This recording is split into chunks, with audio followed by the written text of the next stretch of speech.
오늘 23절 다시 봐요. 다 같이 시작. 여호와를 경외하는 것은 사람으로 생명에 이르게 하는 것이라. 경외하는 자는 족하게 지내고 재앙을 당하지 아니하느니라.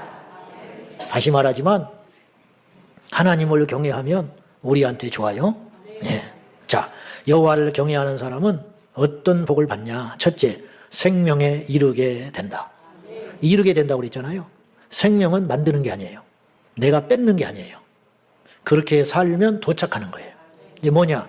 여호와를 경외하고 그것이 날마다 시간마다 순간마다 분초마다 성령에 붙들려 가지고 하나님 의식하면서 경건하게 거룩하게 하나님한테 잘 보이려고 하나님을 기쁘게 해드리려고 그런 마음들이 쌓이고 쌓이는 게 믿음 생활인데, 그렇게 하나님을 경외했더니 나중에 어디에 도착했느냐? 생명에 도착한다. 천국에 간다는 거예요. 여러분 보세요. 오늘 뭐 경외하는 것이 이 주제니까 꼭 이걸 강조한다고 오해하지 마시고 보세요. 교회 다닌 사람도 생명에 못 이르고 죽는 사람이 있을 수 있어요. 지옥 갈 수 있다는 거예요. 목회를 해도 지옥 갈 수 있어요. 누군지는 모르지만 그런 게 가능한 거죠. 구약의 제사장이지만 지옥 간 사람들이 있었어요. 엘리 제사장 그 아들들. 그들은 구원 못 받았어요. 왜냐? 온갖 패역한 짓을 다 했어요. 하나님께 드려지는 예물을 선수쳐서 뺏어갔어요. 요즘으로 따지면 교회 헌금에 손댄 거예요. 그리고 해막에서 수종드는 여인들을 겁탈을 하고 건드렸어요. 교회 직원들을 건든 거예요. 목사가. 어떠세요? 천국 갈 수 있어요? 그들이 어떤 저주를 받았는지 아시죠? 전쟁터에 나가서 하루날 같이 죽어버렸어요. 그 소식을 듣고 그 아버지는 충격받아가지고 넘어져가지고 목이 부러져서 죽었어요. 그 부인은 자식을 낳다가 자식 낳아놓고 죽어버렸어요. 이런 불행이 하루아침에 일어났어요. 이런 일이 왜 생겼냐? 우연한 일이 아니에요. 하나님을 무시했기 때문에 하나님이 내린 심판이라는 거예요. 거꾸로 하나님을 경외하면 그런 일이 안 생긴다는 거예요. 여러분, 여호와를 경외하는 것은 그것 자체가 사람으로 생명에 이르게 하는 도구가 된다. 그러니까 다른 거 복잡한 거 생각하지 말고 여호와를 자꾸 경외하면서 살라는 거예요. 그러면 나도 모르게 어디 들어간다고요? 이 생명이라는 단어를 저는 확대시켜서 이 땅에 장수하고 그렇게 해석하지 말고 천국에 가는 생명. 그러니까 여호와를 경외하는 사람이 지옥 갈 수 있어요, 없어요? 그건 말이 안 되는 거예요. 여호와를 경외하는 사람은 절대로 지옥 못 가요. 여호와를 경외하는 사람은 반드시 천국 가요. 믿었기 때문에 여호와를 경외하고 산 거거든요. 여호와를 경외하는 사람이 어찌 하나님께서 버리겠어요? 절대 그런 일은 없는 겁니다. 그러니까 여호와를 경외하는 것이 우리 신앙의 기본이고 핵심이고 끝까지 유지해야 할 것이라는 거예요. 그래서 지난 시간에 잠언서 1장 7절에 뭐라고 그랬어요? 여호와를 경외하는 것이 모든 지식의 근본이다 그랬어요. 여호와를 경외하고 산다는 것이 이 세상을 살아가는데 모든 지식의 기초가 된다 이 말이에요. 여호와를 경외하는 사람이 목사가 돼야지, 여호와를 경외하지 않는 사람이 목사가 되면 뭐하며, 여호와를 경외하지 않는 사람이 선교사가 되면 뭐하며, 여호와를 경외하지 않는 사람이 장로, 집사, 권사가 되면 어떻게 되겠냐는 거예요. 아무것도 안 된다는 거예요. 여러분, 한 가지만 하세요. 여호와만 경외해도 우리는 생명에 이르게 되는 것입니다. 그래서 이제 여호와를 경외하는 사람이 술에 취해서 흐느적거리고 다니겠냐? 앞뒤가 안 맞죠. 여호와를 경외하는 사람이 음행을 하겠냐? 여호와를 경외하는 사람이 거짓말을 하겠냐? 여호와를 경외하는 사람이 세상에서 제멋대로 살아가겠냐? 안 어울리죠. 그러니까 여호와를 경외하는 건 사실은 우리가 안전하게 되는 비결입니다. 자, 그 다음에요. 여호와를 경외하는 자는 어떤 복을 받느냐? 오늘의 주제가 그거예요. 제목이 여호와를 진정으로 경외하면 일어나는 일들. 우리가 하나님을 진정으로 경외하고 살면 우리 인생 가운데 어떤 일이 일어나냐는 거예요. 여호와를 경외하고 살면 천국에 당연히 들어간다. 이게 복이죠. 그 다음 두 번째가 뭐냐면 23절에 보면 경외하는 자는, 하나님을 경외하는 자는 족하게 지내고 만족하게 지내고 풍족하게 지내고 재앙을 당하지 아니하느니라.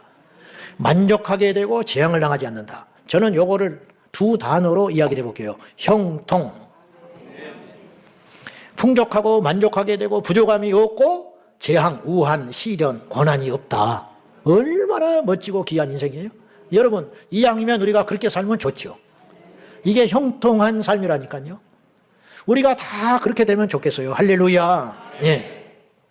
인생에는 방해꾼이 없고 원수가 없고 재물에는 큰 어려움이 없어서 건실한 상태로 남에게 손길러 다니지 아니하고 남에게 비굴하지 아니하고 남에게 사정하러 다니지 아니하고 그렇게 사는 거. 크게 무슨 뭐 대단한 권세가 있고 1등은 아니더라도 그냥 뭐 어려움 없이 그렇게 두루두루 살아가는 거. 이것이 형통이다. 그런 말이에요. 그래서 형통이라는 단어는 이런 뜻을 갖고 있어요. 온갖 일이 뜻한 대로 잘 이루어진다. 우리 집이 이번에 전셋날이 다가오는데 그냥 무난하니 전셋돈 받아가지고 다른 데로 지금 사는 집보다 조금 큰 집으로 좋은 주인 만나가지고 그냥 이 가격으로 가면 좋겠어. 새벽에 와서 그냥 하나님 아시죠? 그렇게 해주세요. 근데 그냥 그렇게 돼버리는 거예요. 이게 형통이라는 거예요. 이게 꼬이기 시작하고 안 되기 시작하면요. 집을 돌아다녀도 없고 액수는 크고 또 어찌 계약했는데 또 계약을 띄게 되고 들어온다는 사람은 안 들어와 버리고 이삿짐 센터는 또 계약을 해놨는데 엉뚱한 데를 만나가지고 엉망진창 일꾼이 와가지고 뭐 그릇을 깨버리고 난리 법석을 떨고 또 이삿날 됐는데 비가 쏟아지고 뭐 오다가 또 뭘 잃어버리고 막 이게 불통하는 인생이거든. 똑같이 이사하는데 우리가 그럴 필요 없잖아요. 이왕이면 생각하는 것보다 좋은 데를 만나고 좋은 장소를 만나고 좋은 날을 만나가지고 마음 편하게 이사하고 뭐 이런 이야기를 하면 끝도 없죠. 안 그렇습니까? 그런 거지요.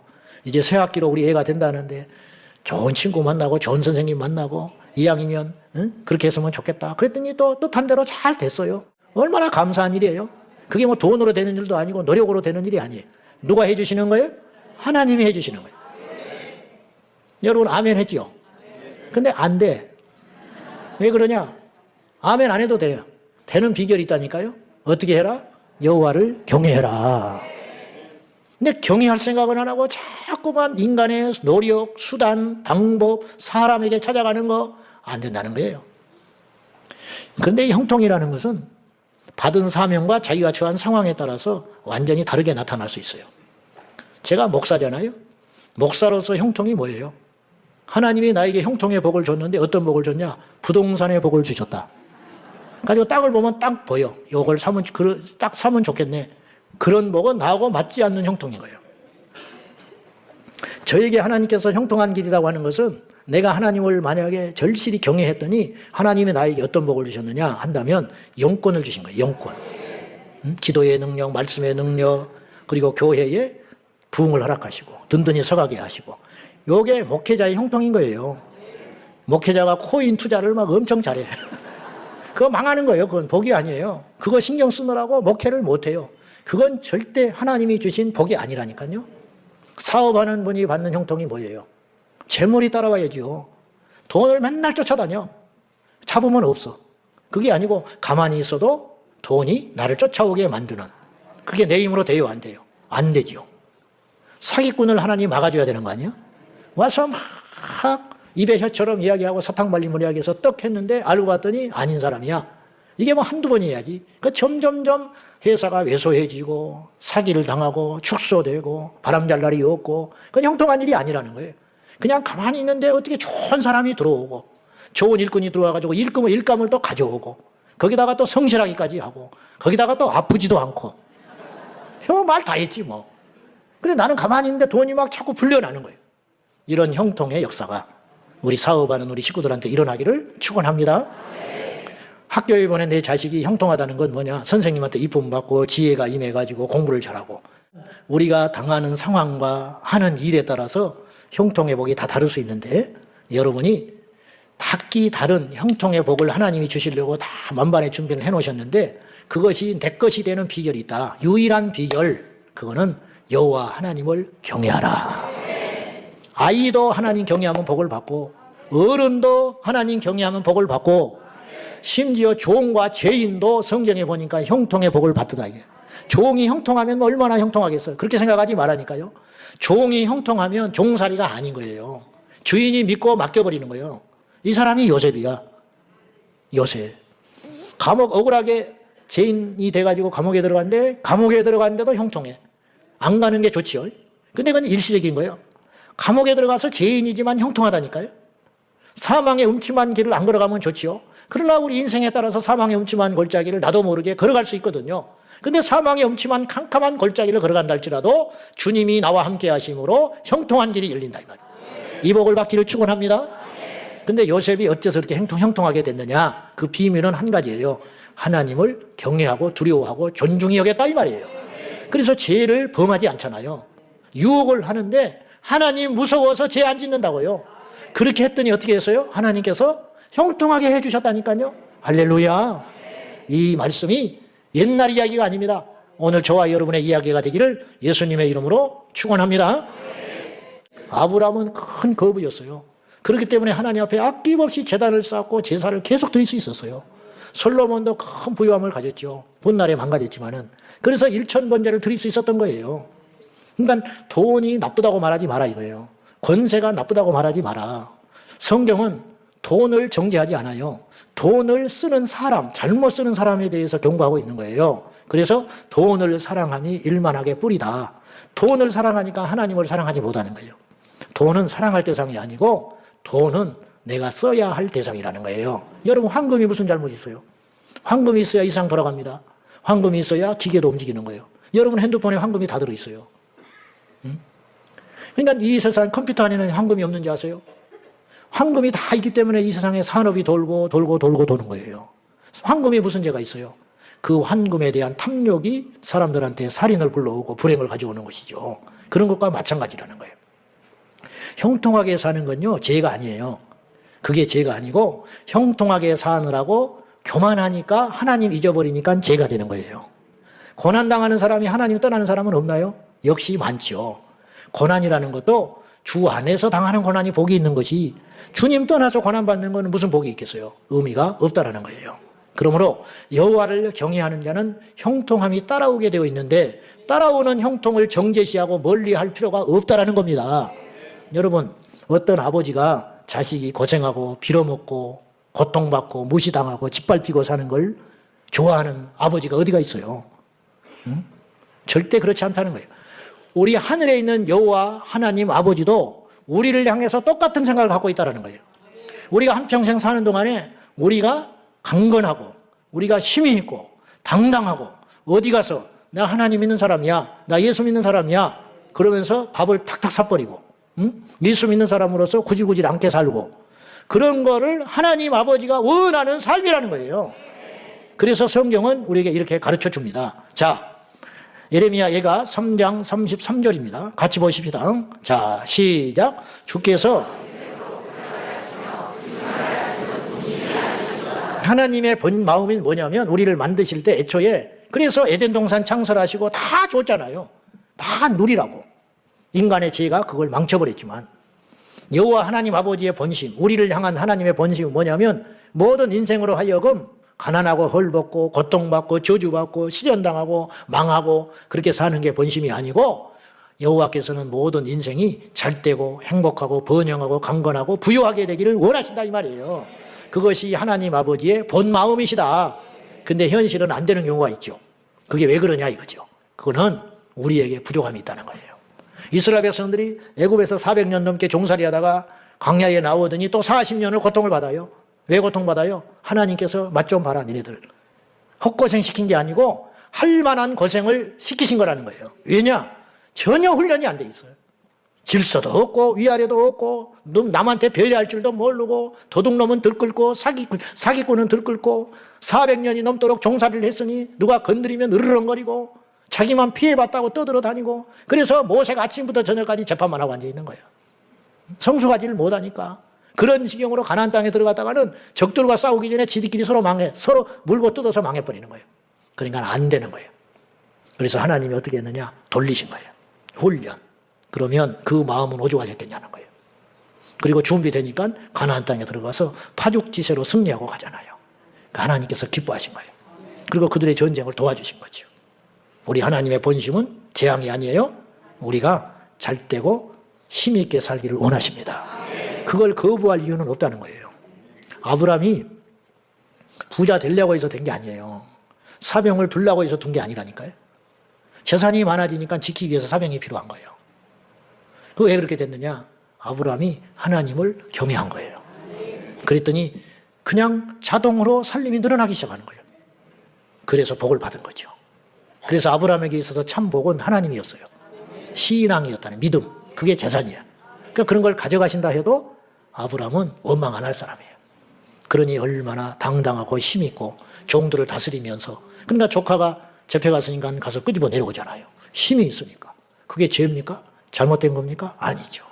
이 땅에 하나님의 사람 중에 부유함을 이루고 힘을 가져가지고 알게 모르게 어마어마하게 좋은 일 한 사람들 많아요. 표를 안 내죠. 진짜 하나님의 사람은요, 자랑 안 해요. 정말 권세를 가지고 하나님의 영광을 위해서, 이 나라를 위해서 힘있게 일하는 사람들이 사실은 의외로 있어요. 그 권세를 하나님이 줘서 잘 써먹고 계시는 거예요. 그게 나쁜 것인가요? 그건 아니죠. 절대 아니에요. 기억하세요. 복을 받으려고 해서 받는 게 아니고 하나님을 경외하고 살다 보면 복을 누리게 된다. 외국에 가면, 그 교포 사이에 가면요, 가문의 명문가를 이룬 집안들이 있어요. 그들 중에 열의 9은 하나님 경외하는 집안이에요. 맨주먹 쥐고 3개월 동안 배 타고 멀미하고 가가지고 손에 $5 쥐고 청소부터 시작해서 화장실 청소를 얼마나 열심히 했는지 어디 갔더니, 호주에 갔더니 장로님이 나한테 간증하더라고. 10년 동안 $10짜리 옷 하나 산 게 다였대, 자기는. 전부 주워 입었대. 근데 하나님 앞에는 경외하는 삶을 살았어요. 그 가문이요, 얼마나 형통한지 몰라. 완전히 자리 잡았어요. 유대 사람들이 사는 부촌에 같이 살고 있는 거예요. 그러니까 부를 꿈꾸고 복적을 삼고 하나님 버렸다면 그건 타락인데, 하나님 앞에 믿음으로 살기 위해서 몸부림을 치고 살았는데 어느 날 돌아보니까 맞벌이 하면서 자식들 그냥 집에 방치하다시피 놔두는데 회계사 되고 변호사 되고, 그리고 부유함도 얻게 되고 큰 대적택도 하나님이 주셨다고. 하나님이 주셨다고 고백하더라고요. 당당하게. 그걸 지금도 소박하게 살아요. 얼마나 멋져요. 여러분, 저나 여러분이나 그런 복을 받았으면 좋겠어요. 어떻게 해야 된다고요? 간단해요. 복잡하게 생각하지 마세요. 한 가지만 해요. 하나님 경외하며 사세요. 하나님 경외하며 살면 천국 가요. 하나님 경외하며 살면 하나님이 때마다 시마다 모든 환경을 통해서 우리에게 복 주시는 위대한 역사가 일어날 줄로 믿습니다.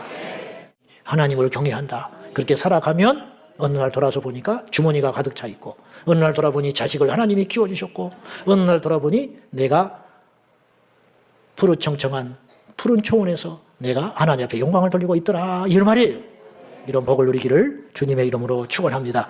사람은 심는 대로 거둡니다. 나는 물만 먹어도 살이 쪄. 거짓말이야. 아주 새빨간 거짓말이야. 물만 먹으면 죽어요. 무슨 수로 살아? 물만 먹으면. 1년 동안 물만 먹어봐 죽지. 40일은 건들 수 있어. 나는 요새 아무것도 하는 일이 없는데 왜 이렇게 피곤한지 몰라. 왜 하는 일이 없어? 밤새가 핸드폰 보고 처자빠져 있으니까 피곤하지. 응? 아무것도 안 하는데 어떻게 피곤하겠어. 밤새껏 눈이 벌게가지고 핸드폰 쓸데없는 거 보니까 맥을 못 주고 비시비시하고 다니는 거지. 응? 어떻게 아무것도 안 하는데 피곤하냐고. 어떻게 물만 먹는데 살이 찌냐고. 말이 되는 소리를 해야지. 어떻게 하나님을 귀히 여기지 않는데 복을 받냐고. 어떻게 하나님을 귀히 여기는데 망하겠냐고. 앞뒤가 안 맞는 말 아니에요. 하나님은 정확하신 분이에요. 잠언서 16장 7절 읽고 마치겠습니다. 시작. 사람의 행위가 여호와를 기쁘시게 하며 그와 더불어 화목하게 하시니.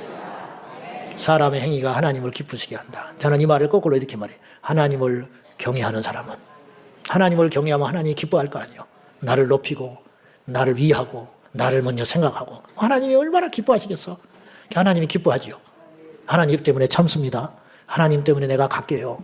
내가 하나님 때문에 그 사람한테 손 내밀게요. 얼마나 하나님이 기뻐하겠어. 안 그래요? 그러면 하나님이 어떤 일을 해주시냐. 그 사람의 원수와도 화목하게 된다. 기가 막힌 말이죠.